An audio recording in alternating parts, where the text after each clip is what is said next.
New York City in the 70s was mismanaged. Correct. No one understood what money was coming in, what money was leaving. They Correct. essentially financed their budget by rolling over short-term debt. Absolutely. And No, here's what happened specifically, Charlie. They engaged in all kinds of fraud. They would do things like send real estate tax bills to embassies, which are tax exempt, right, march that down to Solomon Brothers, do a bond deal, a tax anticipation note, Right. knowing the tax is never going to get paid, and hoping they could find legit taxes when it came time to refinance that debt. They would do things like, gee, you're not supposed to borrow long term to finance operating expenses. That's a right. no-no in municipal finance. There's a constitutional provision and laws in New York State to prevent that.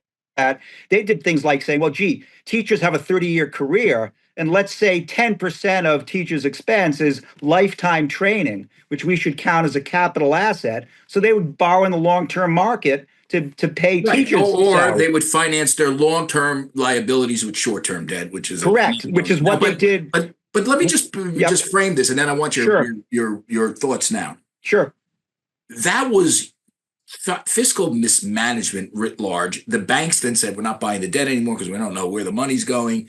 And in about 5 or 6 years, with a lot of state help and some federal help, they kind of figured things out. They created a budget it's monitored and people watch it, and it got better. And Trump, Koch replaced Beam. We had the Wall Street boom years in the 80s. That was it. It was the Wall Street boom. Yeah. So then you had a dip with Dinkins, and then Rudy came in and Bloomberg, and then we had de Blasio. And then this is where I'm saying, so our budget is in better shape now because we know what it is. It's balanced by gap. But the politics, believe it or not, are worse. The New York City Democratic Party, which kind of controls the city, has never been socialist. Correct. In my lifetime, at least. Correct.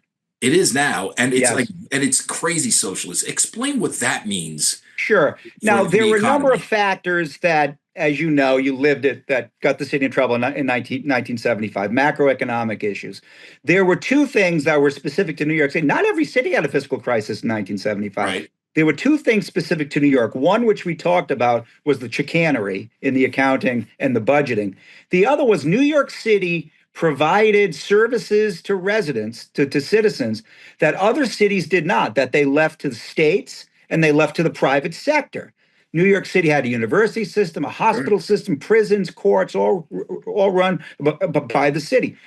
Taking on too many obligations is really what set the city down that path in 1975.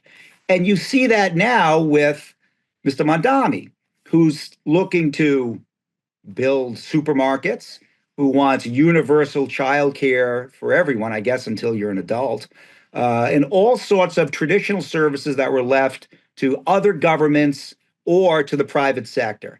And when you start free buses, of course, you and I know that nothing's free. GM doesn't hand you the bus driver doesn't volunteer, nothing's free. But when you start taking on government responsibility for those things, you then run the risk of not being able to have a balanced budget. And at that point, the political pressure to play games, because nobody wants to be the mayor to say, oh, that free bus, I'm taking that away from you.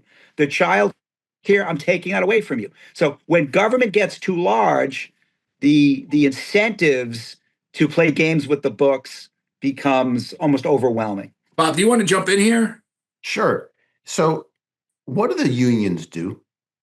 Well, you need union help to be elected to be mayor. That's correct. It's the fact in New York City. In fact, in 1967, Victor Gottbaum, who ran District Council 37, the largest union, said, we in effect elect our own boss. And that's been true for the 60 years ever since. A long time.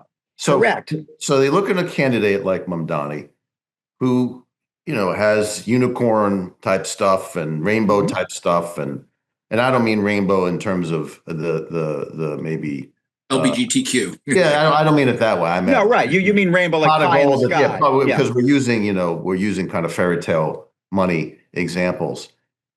What do they do? What do they? Well, they look at this they fellow have a concern.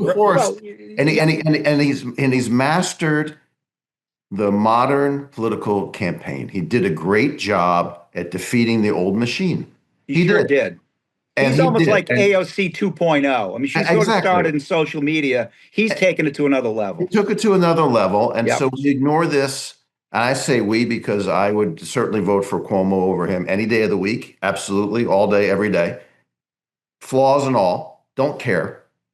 Rational person, understands how business gets done, wants to get his own business done. That's the way things work. This is different. Yep. So well, look, what do the they do? unions by and large back Cuomo. Okay, he got more labor support than any other candidate because the union leadership realizes that it doesn't do well when there are fiscal crises, because they're going to come knocking on the union's door at some point for them to be the bridge financing to get to the ultimate bailout. Right. And say, you have these massive pension funds. Let's figure out a way to get you to loan those to us to tide us over until the inevitable Washington bailout. So they've been down this path too, and they remember the difficulties that they had to solve. And also, there will be wage cuts. There will be cuts in benefits. They are doing quite fine without having this level of growth of government and socialism. So Rich, I wouldn't be surprised if Eric Adams gets the union endorsements that went to Cuomo. So let's just play it forward, and then I'm a little bit. Let's just say he gets elected, and we're going to get into, do you think he's going to get elected in a minute?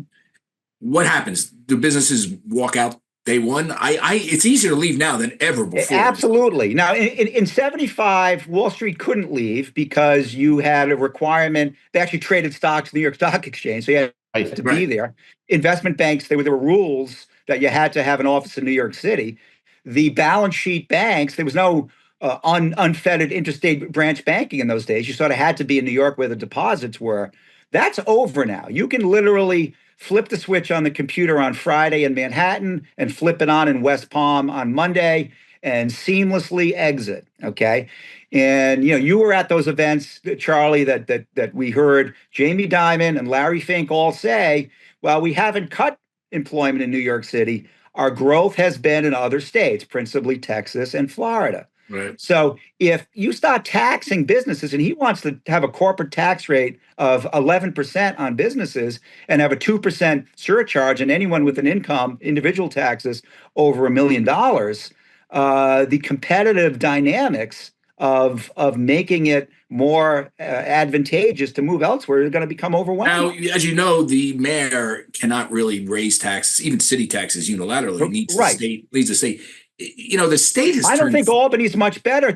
Yeah, I agree with that. It's turned left. I think Hochul's going to be scared to death that if she vetoes a tax increase at the behest of the new mayor, that she's going to get primaried by Tish James, who is jumping all over Mamdani at his victory celebration right. I mean, the other night. People forget that the New York State legislature right now is far left. There's a lot of Mamdani supporters there. So just remember that, when you start, and it's almost veto proof, right? Yes. I mean, it could become veto proof.